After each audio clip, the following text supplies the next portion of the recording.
ಹಾಸನದ ಜನರ ಪಾಲಿಗೆ ಒಂದು ಗುಡ್ ನ್ಯೂಸ್ ಅಂತ ನಾನು ಇದನ್ನ ಕರಿತೀನಿ. ಕಾಂಗ್ರೆಸ್ ಮುಖಂಡರಿಗೆ ಹೆಂಗೋ ನಂಗೆ ಗೊತ್ತಿಲ್ಲ, ಬಟ್ ಹಾಸನ ಜಿಲ್ಲೆಯ ಜನರಿಗೆ ಒಂದು ಗುಡ್ ನ್ಯೂಸ್.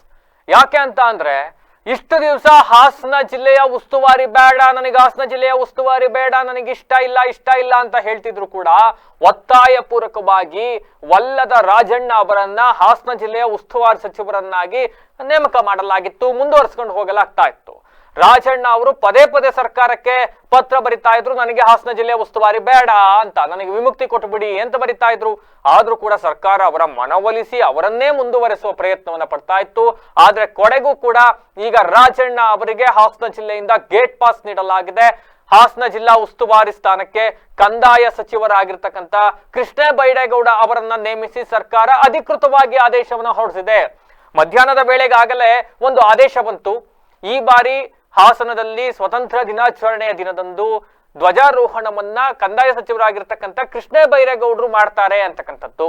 ಅಷ್ಟೊತ್ತಿಗಾಗಲೇ ಜನರಿಗೆ ಒಂದಿಷ್ಟು ಈ ಬಗ್ಗೆ ಸುಳಿವು ಸಿಕ್ಕಿತ್ತು, ಉಸ್ತುವಾರಿ ಸಚಿವರ ಬದಲಾವಣೆ ಆಗಿರಬಹುದು ಅಂತ.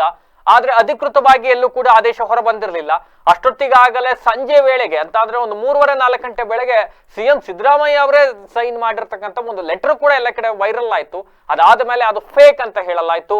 ಆದ್ರೆ ಸಂಜೆ ಸರಿಸುಮಾರು 5:15 ಹೊತ್ತಿನಲ್ಲಿ ಸರ್ಕಾರದಿಂದ ಅಧಿಕೃತವಾಗಿ ಆದೇಶವನ್ನ ಹೊರಡಿಸಲಾಗಿದೆ. ಕೃಷ್ಣ ಬೈರೇಗೌಡ ಅವರನ್ನ ಮುಂದಿನ ಆದೇಶದವರೆಗೂ ಹಾಸನ ಜಿಲ್ಲೆಯ ಉಸ್ತುವಾರಿ ಸಚಿವರನ್ನಾಗಿ ನೇಮಕ ಮಾಡಿಕೊಳ್ಳಲಾಗಿದೆ ಅಂತಕ್ಕಂಥದ್ದು. ಅಂಡ್ ಇನ್ನೊಂದು ಅಂದ್ರೆ ಈ ಬಾರಿ ಸ್ವತಂತ್ರ ದಿನಾಚರಣೆಯಂದು ಹಾಸನದಲ್ಲಿ ಸ್ವತಂತ್ರ ದಿನಾಚರಣೆಯ ಧ್ವಜಾರೋಹಣವನ್ನ ಕಂದಾಯ ಸಚಿವರಾಗಿರ್ತಕ್ಕಂಥ ಕೃಷ್ಣ ಬೈರೇಗೌಡರು ಮಾಡಬೇಕು ಅಂತ ನಿಯೋಜನೆಯನ್ನ ಮಾಡಿ ಕೂಡ ಆದೇಶವನ್ನು ಹೊರಡಿಸಲಾಗಿದೆ. 2 ಪ್ರತ್ಯೇಕ ಆದೇಶಗಳು. ಇನ್ನು ಕೃಷ್ಣ ಬೈರೇಗೌಡರು ಹಾಸನ ಜಿಲ್ಲೆಗೆ ನಿಯುಕ್ತಿಗೊಂಡಿರ್ತಕ್ಕಂಥದ್ದು ಎಲ್ಲೋ ಒಂದು ಕಡೆ ಹಾಸನ ಜಿಲ್ಲೆಯ ಜನರಿಗೆ ಒಂದಿಷ್ಟು ಸಂತಸವನ್ನ ತರಬಹುದು. ಯಾಕೆ ಅಂತ ಅಂದ್ರೆ ಒಬ್ಬ ವ್ಯಕ್ತಿ ಈ ಕೆಲಸ ಮಾಡಕ್ ಇಂಟ್ರೆಸ್ಟ್ ಇಲ್ಲ ಅಂತ ಹೇಳಿದ ಮೇಲೂ ಅವರನ್ನೇ ಕಂಟಿನ್ಯೂ ಮಾಡಿದ್ದರ ಪರಿಣಾಮ ರಾಜಣ್ಣ ಅವರು ಹಾಸನ ಜಿಲ್ಲೆಯ ಬಗ್ಗೆ ಆಸಕ್ತಿಯನ್ನ ಕಳೆದುಕೊಂಡಿದ್ರು. ಹಾಸನ ಜಿಲ್ಲೆಯ ಅಭಿವೃದ್ಧಿಯ ಬಗ್ಗೆ ನಿರಾಸಕ್ತಿಯನ್ನ ಹೊಂದಿದ್ರು. ಹಾಸನ ಜಿಲ್ಲೆಯ ಅಭಿವೃದ್ಧಿ ವಿಚಾರದಲ್ಲಿ ರಾಜಣ್ಣ ಅವರ ಪಾತ್ರ ಬಹಳ ಕಡಿಮೆ ಅಂದ್ರೆ ಕಡಿಮೆ ಇತ್ತು. ಯಾವ್ದು ಕೇಳಿದ್ರು ಬರೀ ಯಾವಾಗ್ಲೂ ಒಮ್ಮೆ 6 ತಿಂಗಳಿಗೆ ವರ್ಷಕ್ಕೊಮ್ಮೆ ಬರ್ತಾ ಇದ್ರು, ಜಿಲ್ಲಾ ಪಂಚಾಯತಿಲಿ ಒಂದು ಮೀಟಿಂಗ್ ಮಾಡ್ತಾ ಇದ್ರು, ಅಧಿಕಾರಿಗಳನ್ನ ತರಾಟೆಗೆ ತಗೊಳ್ತಾ ಇದ್ರು, ಮತ್ತೆ ಕಣ್ಮರೆ ಆಗ್ತಿದ್ದ ರಾಜಣ್ಣ. ಕಣ್ಣಿನ ಸಮಸ್ಯೆ ಅಂತ ಹೇಳ್ಕೊಂಡು ಮತ್ತೆ ಕಣ್ಣಿಗೆ ಕಾಣಿಸ್ತಾ ಇದ್ದಿದ್ದು ಮತ್ತೆ 6 ತಿಂಗಳಾದ ಮೇಲೆ. ಬಟ್ ಕೃಷ್ಣ ಬೈರೇಗೌಡರನ್ನ ಈಗ ಬೆಂಗಳೂರಿನಿಂದ ಶಾಸಕರಾಗಿದ್ದಾರೆ, ಅವರು ಸಚಿವರಾಗಿ ಕಂದಾಯ ಸಚಿವರಾಗಿ ಕಾರ್ಯವನ್ನ ನಿರ್ವಹಿಸ್ತಾ ಇದ್ದಾರೆ, ವೆಲ್ ಎಜುಕೇಟೆಡ್ ಇದ್ದಾರೆ. ನಾನು ಅವ್ರ ಬಗ್ಗೆ ಹಿಸ್ಟ್ರಿ ನೋಡ್ಬೇಕಾದ್ರೆ ಗೊತ್ತಾಯ್ತು, ಅವರು ವಾಷಿಂಗ್ಟನ್ ಅಮೆರಿಕದಲ್ಲಿ ವಿಶ್ವವಿದ್ಯಾಲಯದಿಂದ ಪದವಿಯನ್ನ ಪಡ್ಕೊಂಡಿರ್ತಕ್ಕಂಥವ್ರು. ಅವರನ್ನ ಈಗ ಹಾಸನ ಜಿಲ್ಲೆಯ ಉಸ್ತುವಾರಿ ಸಚಿವರನ್ನಾಗಿ ನೇಮಕ ಮಾಡಿರ್ತಕ್ಕಂಥದ್ದು.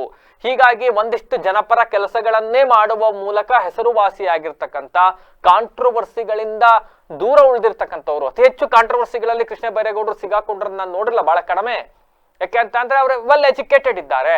ಬಟ್ ರಾಜಣ್ಣ ಅವ್ರ ವಿಚಾರಕ್ಕೆ ಬಂದ್ರೆ ಕೇವಲ ಸಿದ್ದರಾಮಯ್ಯ ಅವರೇ ಮುಖ್ಯಮಂತ್ರಿಯಾಗಿ ಮುಂದುವರಿತಾರೆ, ಇನ್ನೊಂದು ಪಕ್ಷದೊಳಗಿನ ಆಂತರಿಕ ವಿಚಾರಗಳನ್ನೇ ಸ್ಟೇಟ್ಮೆಂಟ್ ಆಗಿ ಮಾಡುವ ಮೂಲಕ ಚರ್ಚೆಗೆ ಗ್ರಾಸವಾಗ್ತಾ ಇದ್ದವರು.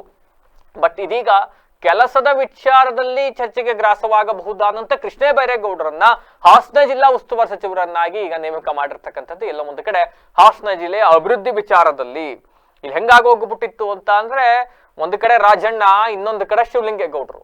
ರಾಜ್ಯದಿಂದ ಯಾವುದೇ ಅನುದಾನ ಬಂದ್ರು ಕೂಡ ಅದನ್ನ ತೆಗೆದುಕೊಂಡು ಹೋಗಿ ಅರಸೀಕೆರೆಗೆ ತುಂಬಿ ತುಳುಕಿಸ್ತಾ ಇದ್ರು. ಅರಸೀಕೆರೆ ನಮ್ ಜಿಲ್ಲೆನೆ, ಖುಷಿ ಇದೆ, ಅರಸೀಕೆರೆಯೂ ಕೂಡ ಅಭಿವೃದ್ಧಿ ಆಗ್ತಾ ಇದೆ ಅಂತಕ್ಕಂಥ ಖುಷಿ ಇದೆ.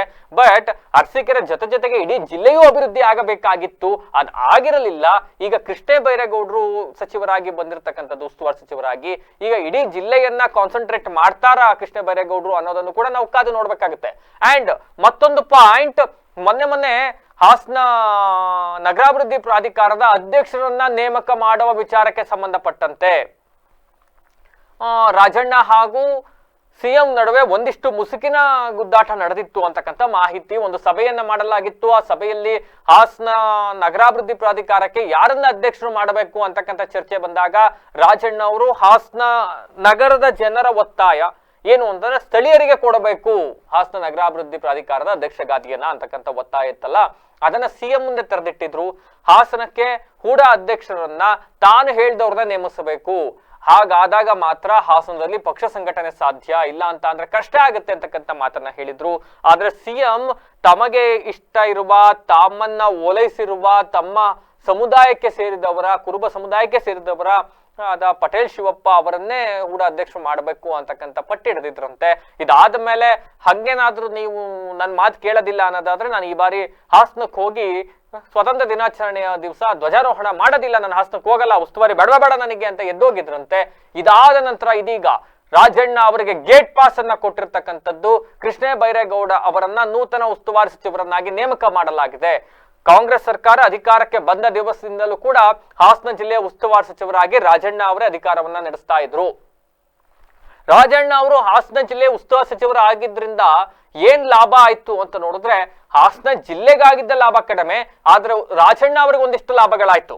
ಏನು ಅಂತ ಅಂದ್ರೆ ಪ್ರತಿ ವರ್ಷ ಹಾಸನಾಂಬ ಸಂದರ್ಭದಲ್ಲಿ ಬೇಕಾಬಿಟ್ಟಿ ಪಾಸ್ಗಳನ್ನ ಪ್ರಿಂಟ್ ಮಾಡಿ ಹಾಸನಾಂಬೋತ್ಸವವನ್ನ ಯಾರಾದ್ರೂ ಒಬ್ಬ ವ್ಯಕ್ತಿ ಕುಲ್ಗೆಡ್ಸಿದ್ರು ಅಂತ ಅಂದ್ರೆ ರಾಜಣ್ಣ ಅವರೇ. ನಾನು ನೇರವಾಗಿ ಆರೋಪ ಮಾಡ್ತೀನಿ, ರಾಜಣ್ಣ ಅವರೇ ಮನಸ್ಸೋ ಇಚ್ಛೆ ಸಾವಿರಾರು ಪಾಸ್ಗಳು ಪ್ರಿಂಟ್ ಮಾಡಿ ಮಧುಗಿರಿ ಕ್ಷೇತ್ರಕ್ಕೆಲ್ಲ ಹಂಚಿ ಹಾಸನಾಂಬೆಯನ್ನ ತಮ್ಮ ವೋಟ್ ಬ್ಯಾಂಕ್ ಮಾಡ್ಕೊಂಡ್ಬಿಟ್ಟಿದ್ರು. ಮಧುಗಿರಿಲಿ ರಾಜಣ್ಣ ಮಧುಗಿರಿಯ ಜನರೆಲ್ಲ ಬಸ್ ಮಾಡಿ ಕಳಿಸ್ತಾ ಇದ್ರು ಹಾಸನಾಂಬೋತ್ಸವಕ್ಕೆ ಪಾಸ್ಗಳು ಪ್ರಿಂಟ್ ಆಗಿ ಕೊಟ್ಟು. ಈಗ ಸದ್ಯ ಅವರು ಇಲ್ಲಿಂದ ಹೋಗ್ಬಿಟ್ಟಿದ್ದಾರೆ, ತಾವೇ ಇಚ್ಛೆ ಪಟ್ಟು ಹೋಗಿದ್ದಾರೆ. ಹೀಗಾಗಿ ಈ ಬಾರಿ ಆದರೂ ತಾಯಿ ಹಾಸನಾಂಬೋತ್ಸವ ಬಹಳ ಚೆನ್ನಾಗಿ ನಡೀಲಿ ಅಂತಕ್ಕಂಥದ್ದು ನಮ್ಮ ಆಶಯ. ಇದರ ಜೊತೆಗೆ ರಾಜಣ್ಣ ಅವರಿಗೆ ಹಾಸನ ಜಿಲ್ಲೆಯ ಉಸ್ತುವಾರಿ ಸಚಿವರಾದ ಹಿನ್ನೆಲೆಯಲ್ಲಿ ಆದ ಲಾಭ ಇನ್ನೊಂದೇನು ಅಂತ ಅಂದ್ರೆ ತಮಗೆ ಬೇಕಾದಾಗೆಲ್ಲ ಹೇಮಾವತಿ ಜಲಾಶಯಕ್ಕೆ ಹೋಗಿ ಹೇಮಾವತಿ ಜಲಾಶಯದಿಂದ ತಮ್ಮ ತುಮಕೂರಿಗೆ ಹೇಮಾವತಿ ನೀರನ್ನು ಹರಿಸಿಕೊಂಡು ಹೋಗಿದ್ದನ್ನು ಹೊರತುಪಡಿಸಿದರೆ ರಾಜಣ್ಣ ಅವರಿಂದ ಹಾಸನ ಜಿಲ್ಲೆಗಾದ ಗುರುತರವಾದ ಅಭಿವೃದ್ಧಿ ಕಾಮಗಾರಿಗಳು ಏನು ಅನ್ನೋದನ್ನ ಕಾಂಗ್ರೆಸ್ನವರೇ ಹೇಳಬೇಕು. ಇದರ ಜೊತೆಗೆ ಕಾಂಗ್ರೆಸ್ನವರೇ ಒಂದು ಪತ್ರಿಕಾಗೋಷ್ಠಿ ಮಾಡಿದ್ರು ಇತ್ತೀಚೆಗೆ. ಉಸ್ತುವಾರಿ ಸಚಿವ ರಾಜಣ್ಣ ಅವರು ಬೇಡ ಅಂತ ಇದ್ದಾರೆ, ದಯವಿಟ್ಟು ಕಳಿಸ್ಕೊಡಿ ಅವ್ರನ್ನ, ಬೇರೆ ಯಾರನ್ನಾರು ಹಾಕಿ ಅಂತ. ಈಗ ರಾಜ್ಯ ಸರ್ಕಾರ ರಾಜಣ್ಣ ಅವರಿಗೆ ಗೇಟ್ ಪಾಸ್ ಅನ್ನ ಕೊಟ್ಟು ಕೃಷ್ಣ ಬೈರೇಗೌಡರವನ್ನ ನೇಮಕ ಮಾಡಿದೆ. ಇದರ ಜೊತೆಗೆ ಇಲ್ಲಿ ನಮ್ಗೆ ಇನ್ನೊಂದು ಪಾಯಿಂಟ್, ಇನ್ನೊಂದು ವಿಂಗಲ್ ನೋಡಕ್ ಹೋದ್ರೆ ಶಿವಲಿಂಗೇಗೌಡರು ಒಂದು ಬಹಳ ಆಸೆ ಇಟ್ಕೊಂಡು ಕಾಯ್ತಾ ಇದ್ರು. ರಾಜಣ್ಣ ಹಾಸನ ಉಸ್ತುವಾರಿ ಬೇಡ ಅಂತ ಇದ್ದಾರೆ, ನನ್ನನ್ನೇ ಸಚಿವರನ್ನಾಗಿ ಮಾಡಿ ಅದಾದ ನಂತರ ಹಾಸನ ಜಿಲ್ಲೆಯ ಉಸ್ತುವಾರಿಯನ್ನ ನನಗೇ ಕೊಡಬಹುದೆಂಬ ನಿರೀಕ್ಷೆಯಲ್ಲಿದ್ದರು. ಅರಸೀಕೆರೆಯ ಹಾಸನ ಜಿಲ್ಲೆಯಿಂದ ಆಯ್ಕೆಯಾದ ಏಕೈಕ ಕಾಂಗ್ರೆಸ್ ಶಾಸಕರಾಗಿರ್ತಕ್ಕಂಥ KM ಶಿವಲಿಂಗೇಗೌಡರು ತಮಗೆ ಎಲ್ಲೆಲ್ಲಿ ಅವಕಾಶ ಸಿಗುತ್ತೆ, ಯಾವಾಗ ಅವಕಾಶ ಸಿಗುತ್ತೆ ಆಗೆಲ್ಲವೂ ಕೂಡ ಇದೆಲ್ಲ ಸರ್ಕಾರಕ್ಕೆ ನೆನಪು ಮಾಡ್ತಾ ಇದ್ರು. ನನಗೆ ಉಸ್ತುವಾರಿ ಸಚಿವ ಸ್ಥಾನ ಕೊಡ್ತೀವಿ ಅಂತಕ್ಕಂಥ ಭರವಸೆ ಕೊಟ್ಟು ಪಕ್ಷಕ್ಕೆ ಕರ್ಕೊಂಡ್ಬಂದಿದ್ದಾರೆ ಅಂತಕ್ಕಂಥದನ್ನ ನೆನಪು ಮಾಡ್ತಾ ಇದ್ರು. ಮೊನ್ನೆ ವೇದಿಕೆಯಲ್ಲಿ ತಮ್ಮ ಪಕ್ಷದ ಒಂದಿಷ್ಟು ಆಪ್ತ ಬೆಂಬಲಿಗ ಕಾರ್ಯಕರ್ತರಿಂದ ಉಸ್ತುವಾರಿ ಸಚಿವ ಸ್ಥಾನವನ್ನ ಶಿವಲಿಂಗೇಗೌಡರಿಗೆ ಕೊಡಬೇಕು ಅಂತಕ್ಕಂಥ ಘೋಷಣೆಗಳನ್ನ ಕೂಗಿಸಿ ಅದರಿಂದ ಸಿಎಂ ಸಿಟ್ಟಿಗೆದ್ದ ಪ್ರಸಂಗವೂ ನಡೆದಿತ್ತು.